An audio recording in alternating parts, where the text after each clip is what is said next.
Hello, isnausing ay mo video na bang pura kalak cherry mayang boy ki channel taram na cherry ando ka hoji pung manga makhai tare ko kyam le chinta ya bde yung ko ata sara ndi katang ngan bu ko adoga pura le chin na mamme ba ay amuka kiman ngi thun lai tho chang du kiman ngi na ining han nan changi ne ba ko video lo ra ka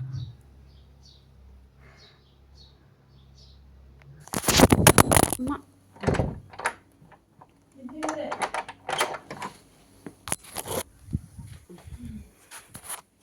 aduga nusa sadore breakfast to baloi hajik pung tara dumai tara da aduga aina aigi ayuki sing lumna bado dudogi aina talabi to bone ba sing se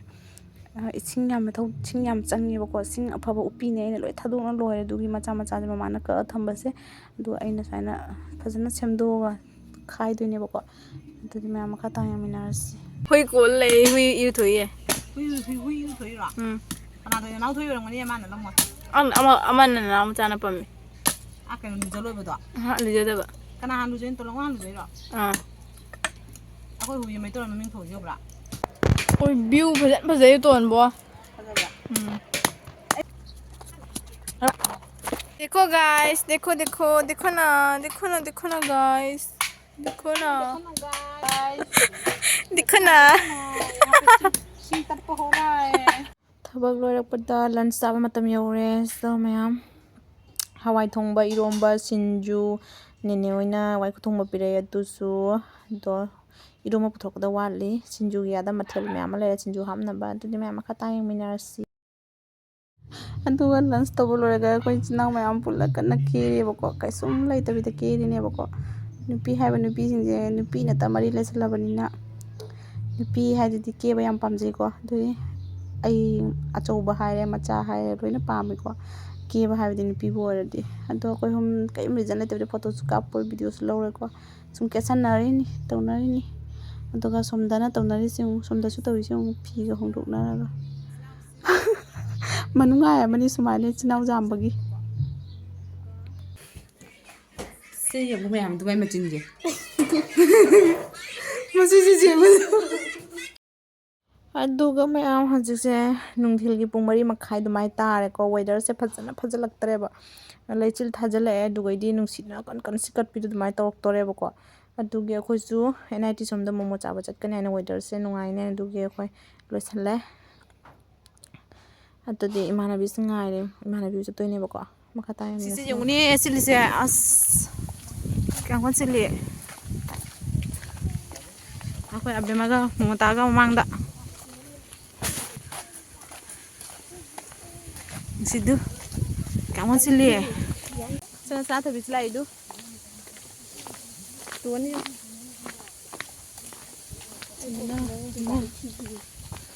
अते मांग चदि होलके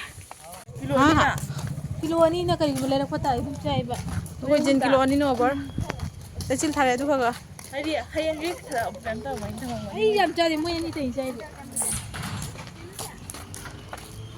हो जाएगा जौरे में आम ना तो ये लगो तो इसबा इधर साइड कर दो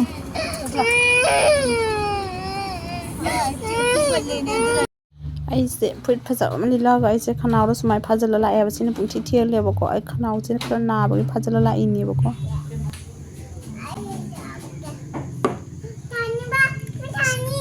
ट्राई तो गे दम पुनम तंग कापसिना हावे हाय पुनम तंग कापसलो नंग बेस ला माइ चिकन नि कापो दु मा तम तौरो सेट तौरो सुप थोड़ा चावल लोइनारे मिसना चारि हुंदा अनै बेदा सुप थोड़ा दु चावल लोरे का ngahak mathakta khoi anai tinam da changaga sum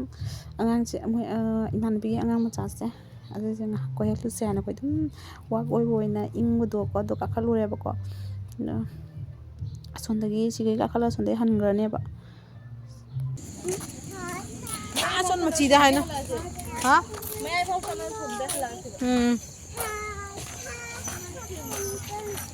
अरे ठीक है ना के भी संगठन जंगल में है हां कइनो जे वीडियो लइबा युमदा हलगले लापगा इमाना ꯅꯤꯅꯦ ꯍꯣꯏꯅ ꯋꯥꯏꯈꯨ ꯊꯣꯡ ꯍꯥꯏꯕꯤꯔꯛꯑꯦꯅꯀꯣ ꯑꯗꯨꯒꯤ ꯑꯩꯅ ꯅꯤꯅꯦ ꯍꯣꯏ ꯋꯥꯏꯈꯨ ꯊꯣꯡꯕꯤꯔ ꯄꯤꯕꯤꯔꯛꯑꯅꯤ ꯑꯩꯁꯨ ꯈꯔ ꯂꯧꯍꯧꯔꯅꯤ ꯑꯩꯁꯦ ꯋꯥꯏꯈꯨ ꯆꯥꯕ ꯌꯥꯝ ꯄꯥꯝꯖꯩ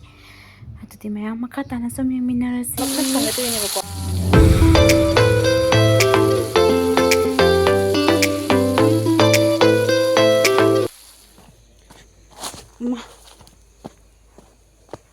오네 오네 니네 토항도 아?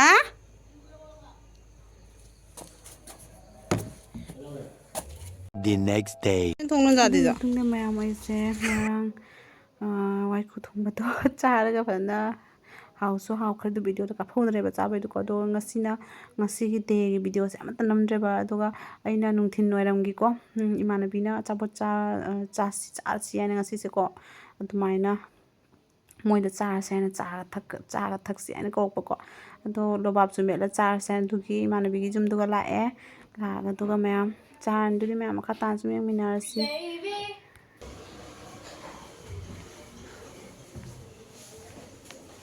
AMUK lae ko imanabigi au hey ma now the lae AMUK na buku do la ma ne kai na ma ching pura ja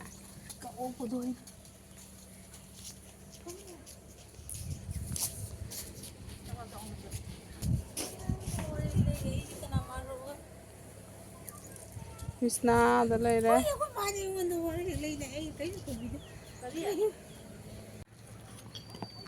이거 왜 이렇게 상상이 나냐?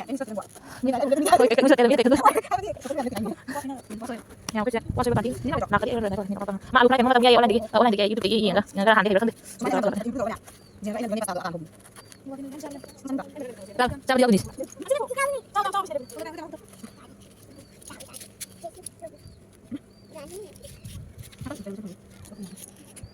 그러자. 그게 얘기 좀 많이 나. 자, 얘기. 아이고, 가면 되면. 아이고. 이거 사게. 그리고 ado mayam molobab to hawban gina chabdo ka video lobo ka thore bako adugi aloiba do oina lowre loba maku khunma do oina tare ba aloiba se ko to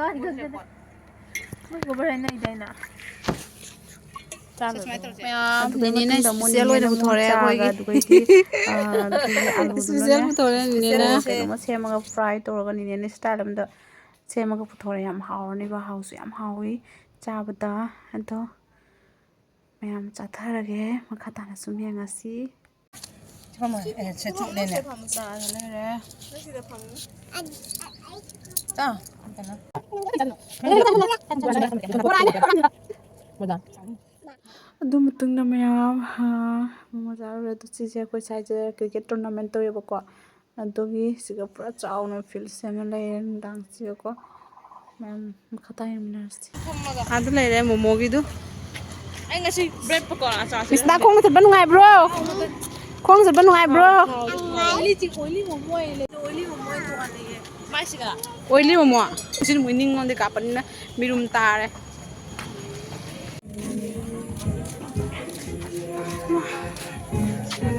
Krishna nang kai chalai no momo chabalai ro